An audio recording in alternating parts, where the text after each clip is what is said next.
The year is 1945 and World War II is drawing to a close. As Allied troops push deeper into enemy territory, they are finding more and more prisoners of war, many of them emaciated and near death. With Germany's surrender looming, the British Royal Air Force has a monumental task on its hands, airlifting some 75,000 former prisoners of war back to Britain. This is Operation Exodus. By April 1945, the Red Army had advanced to the banks of the River Elbe, having fought their way through much of Eastern Europe. The British and American armies were making final pushes into Germany from the west, with British forces entering Bremen, Hamburg, and Nuremberg. But it soon became apparent that the advance into Germany would take longer than expected. And with the advancing troops came thousands of prisoners of war. At first, these were mostly Italian nationals who had been taken prisoner after the armistice between Italy and the Allies. But as the German defenses collapsed, thousands more were found, many of them emaciated and starving. Some were too sick or injured to move and had to be carried out on stretchers.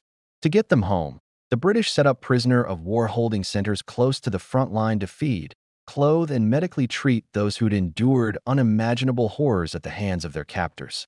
The plan was to bring them back to health and then return them to the UK for demob. As the advance continued, more and more former prisoners of war were found and brought back to the holding centers. But soon these facilities were full to bursting point.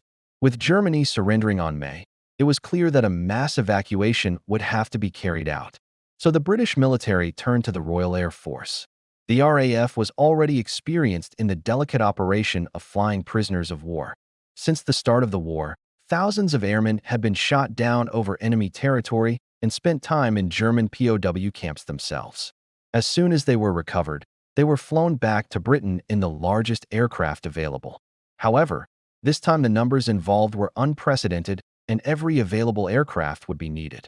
At the end of April, the British began Operation Exodus, reuniting former enemies in an extraordinary effort to bring people home. The order went out for every available bomber to be set aside for POW transport. Thousands of airmen were stood down from their operational duties to take part in Operation Exodus. But not just any aircraft could be used. While the Lancaster, Halifax, and Sterling bombers were large enough to carry stretchers and enough fuel for the journey, they also had to be fitted with additional equipment to make them suitable for carrying men in such a fragile state. These included oxygen bottles and masks, heaters and hot water systems, and additional lighting so medical staff could work in the dark holds. To help keep the men warm during the flight, blankets were placed over the gun positions, which had to be removed before the aircraft could be used for bombing raids. As many as 260 former POWs could be loaded onto each aircraft, although typically the number was closer to 200. There wasn't much room for error, as the slightest bump or sudden movement could throw off balance and injure or kill someone. The problem was made worse by the fact that very little was known about the men being transported other than the fact that they were too sick or injured to make the journey back to the UK by other means. Many of the men hadn't bathed or changed clothes for months. They were infested with lice and some suffered from open sores. It wasn't unusual for infected blood to seep through the blankets used to keep them warm. In addition to the physical problems, there was no way of knowing what kind of psychological trauma the men had endured. All of this meant that the aircrews had a dangerous job on their hands. The thought of 260 men falling gravely ill or even dying mid-flight was a terrifying prospect. But if they were to be brought back to Britain, then this was the price that had to be paid. The Lancaster bombers were fueled, and the word went out for the crews to get ready for takeoff. But as they lined up on the runway, the order was changed. A heavy overnight rain had made the ground too soft for takeoffs. Instead, the Lancasters taxied to a disused railway line running alongside the airfield. Here, with the engines facing forwards, they were pushed along the tracks and launched onto the runway by the momentum.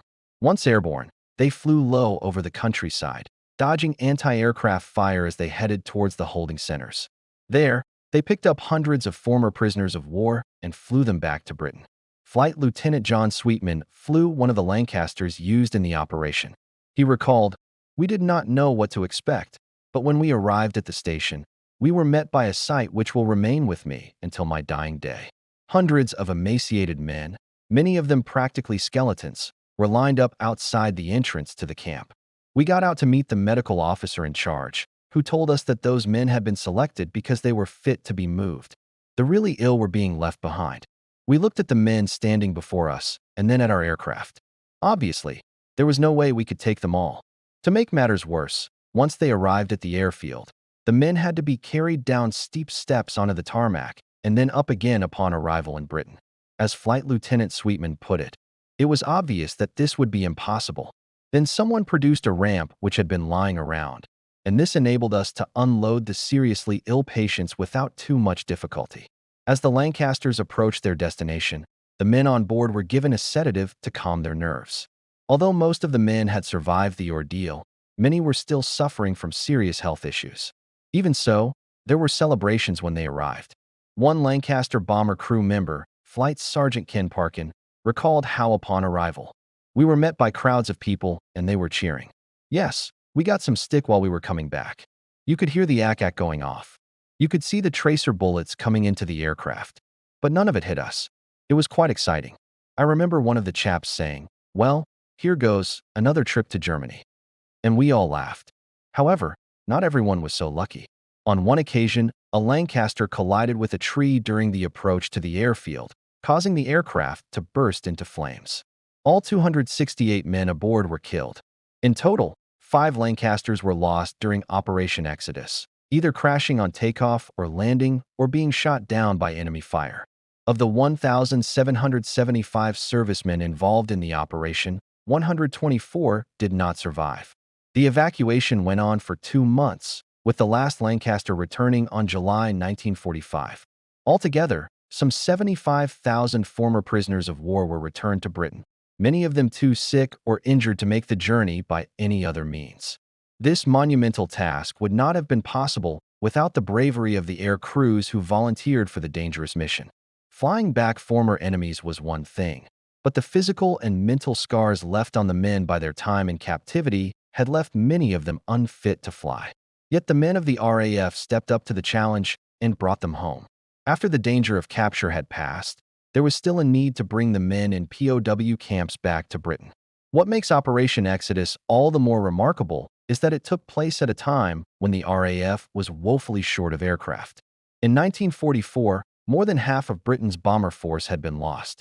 But despite this, the RAF managed to find the necessary aircraft and crews to carry out the operation. Many of the men who took part in Operation Exodus did so without telling their families goodbye. That was because RAF bosses feared reprisals from the Germans. After all, Hitler had ordered that British airmen be executed as spies rather than taken prisoner. So many of the men involved kept their involvement in the operation a secret for years. One of those was Flight Lieutenant Harry Lomas. He flew 30 missions dropping bombs on German targets before switching to transport duties. He helped evacuate thousands of Allied troops from Dunkirk and then flew supply drops to resistance fighters in German-occupied Europe. But his most important mission was Operation Exodus. He later said, "I suppose my most unforgettable experience was taking POWs out of Germany. We'd pick them up in the evenings, and by the next morning there'd be 200 or more dead. I don't think the public realized what a terrible state these poor devils were in. A lot of them never made it. We had to land and unload the living, and then we'd go back and pick up more. It was a horrible, horrible business." Today, many of the men who took part in Operation Exodus have passed away. But their bravery lives on in the story of an extraordinary operation that brought home thousands of men who might otherwise have been left to die in a foreign land. Check my channel for more stories like this one.